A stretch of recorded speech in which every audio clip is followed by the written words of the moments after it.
Imagine 32 years old, making $1 million a month profit. October 1998, we just collapsed. I couldn't even get $500 on a credit card anymore. My wife's 9 months pregnant. House is up for sale, boat's up for sale, the 1-year-old's up for sale. Not a good time to choose to go out of business. This is really scary stuff.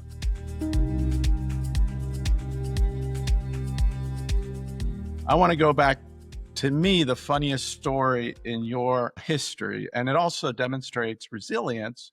We've all been fired. I've been fired a few times.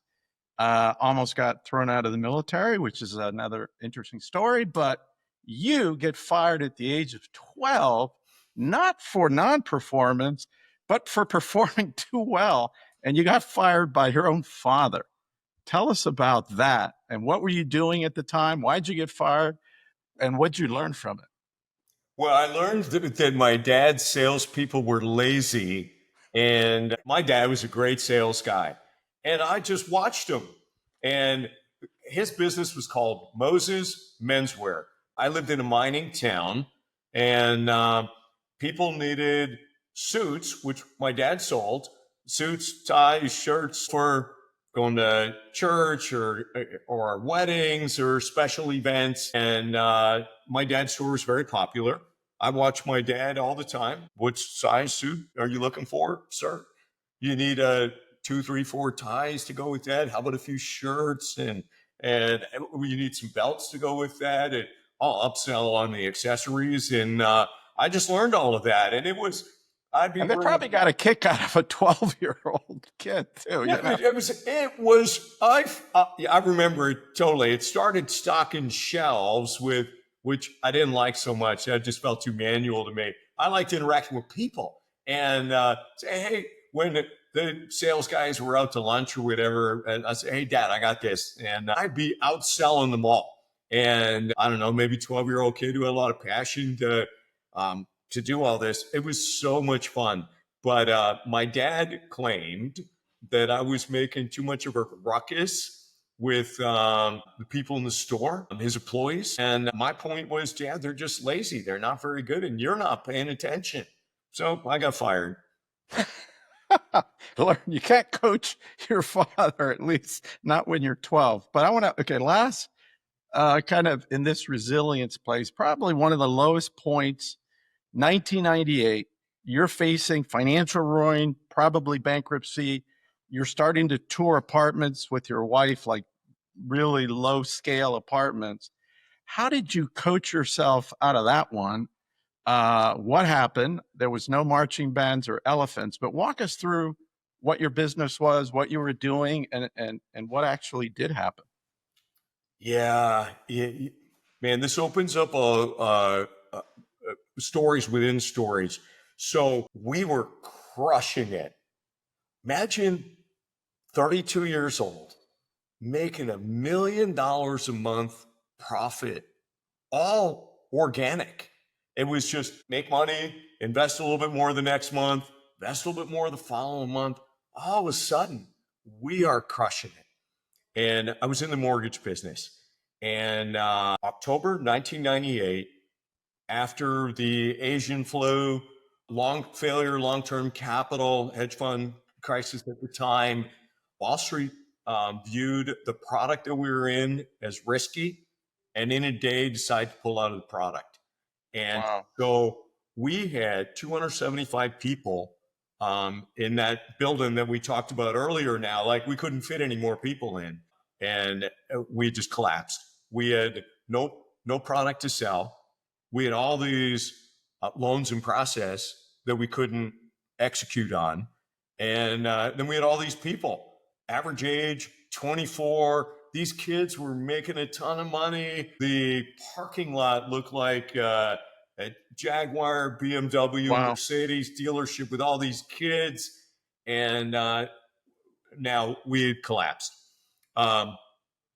When this happened, with the time it got really ugly, we suffered to try to reinvent ourselves for a couple of years. During that time, we had a child. By the time that child was 18 months old, that's our daughter, Darian, who's at the Rising Leader event today, by the way. In Utah, yeah. And my wife's 9 months pregnant with Mason. Not a good time to choose to go out of business.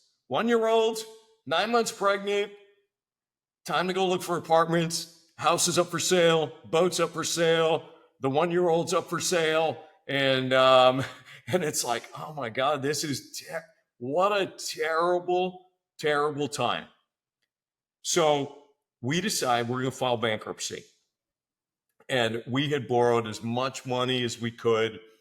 I couldn't even get $500 on a credit card anymore. We're tapped out, and borrowed money from parents. This is scary. This is really scary stuff. Well, it sucks when you've made a lot of money. Yeah. You live in a beautiful home, nice boat.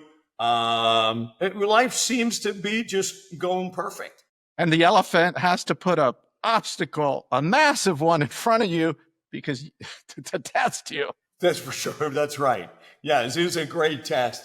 So 2 days before we're going to file bankruptcy, my business partner, Brett, goes to listen to a speaker who had just sold his business to Sprint for a lot of money. And at the end of the talk, he gives them our business plan. And Brett's a charming guy.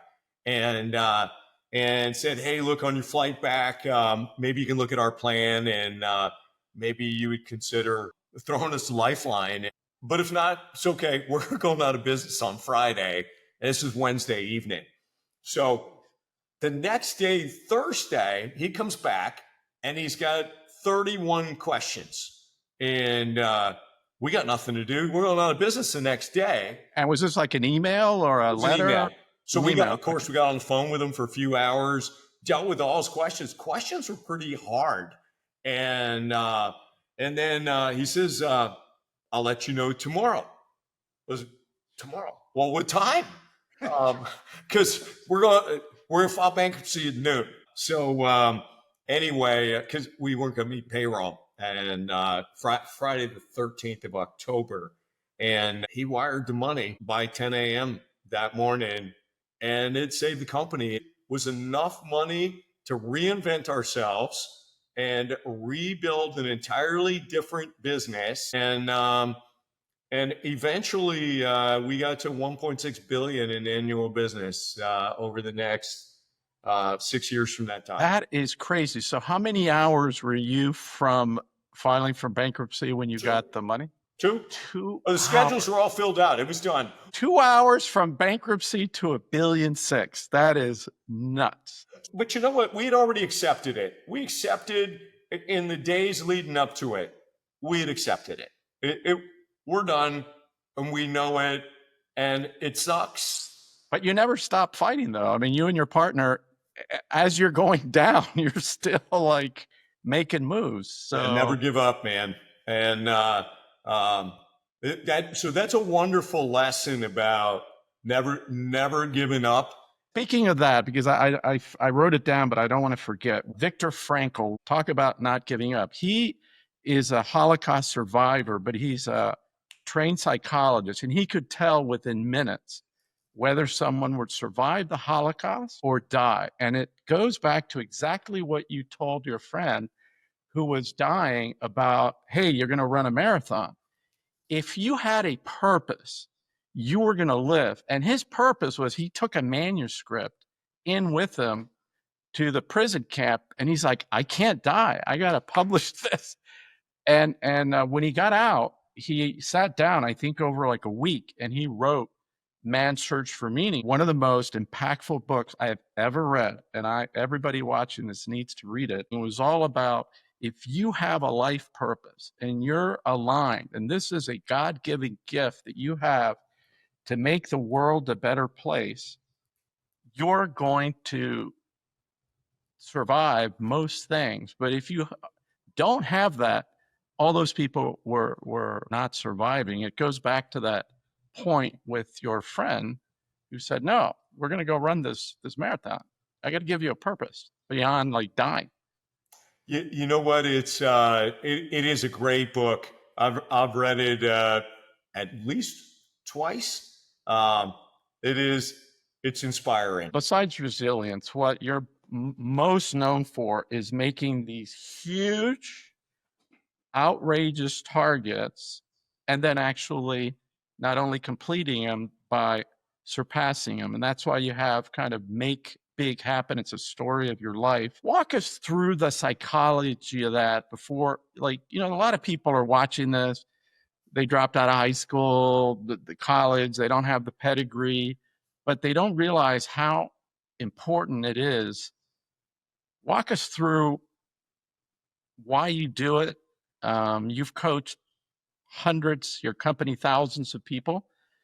Why is that so important? I believe having a North Star like that, just something out there so huge, so outrageous that nobody believes, maybe not even you.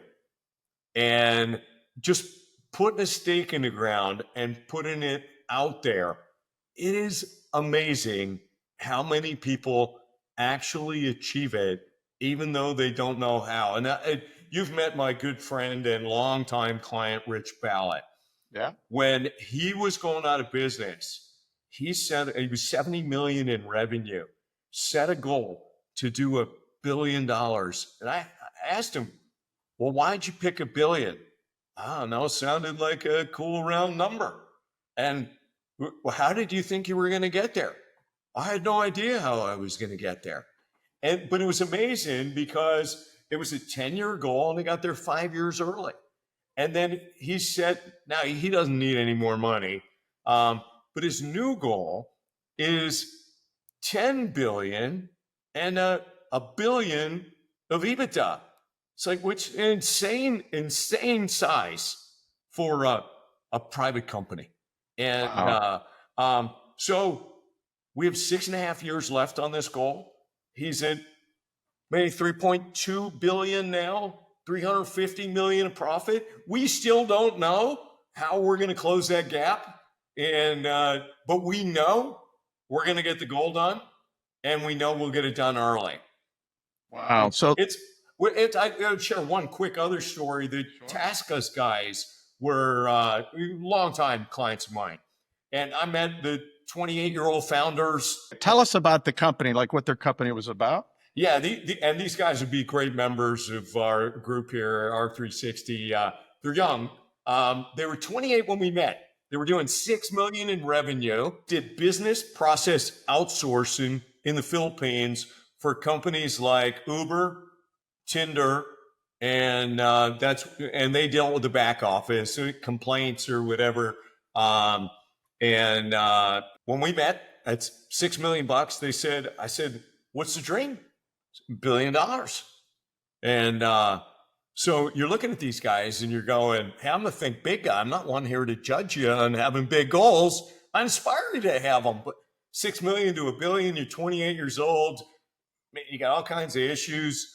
Last year, they did 995 million and 220 million of profit. So not quite there yet, but well, let's call it a rounding error. They'll hit it this year. And tell me the story about our mutual friend in Omaha, Ron, now Armani Carson, who was going to be a client, but then he said, nah, you're not for us. I can introduce you to someone else with those type of goals when you first met him. Yeah, it's interesting. Ron Armani hires this guy to interview a coach for him. So I'm maybe coach number 7 coming in for Ron's interview, and he's tough. And I asked him, hey, what's success 3 years from now? And he says, I'm at 3 billion in assets under management today, and I'd like to go to 5 billion. I looked at him. That's it? Not even 2x? Forget 10x. Not even 2? It's ridiculous. I don't think you have the aspirations to be a client of mine. And I think you should talk to one of the other 7 guys you're talking to, probably be a better fit for you. He got so fired up. And when we started working together, he said, okay, hotshot, let's add a 0 to my 3 billion and make it 30 billion. You happy now? So last year, they did, and Armani's firm is still a client of ours. It's been 15 years now. They did 43 billion. So the power of having these huge outrageous targets or BHAGs or whatever you want to call them, it's powerful because it's amazing. You can eventually, if you believe, you'll achieve.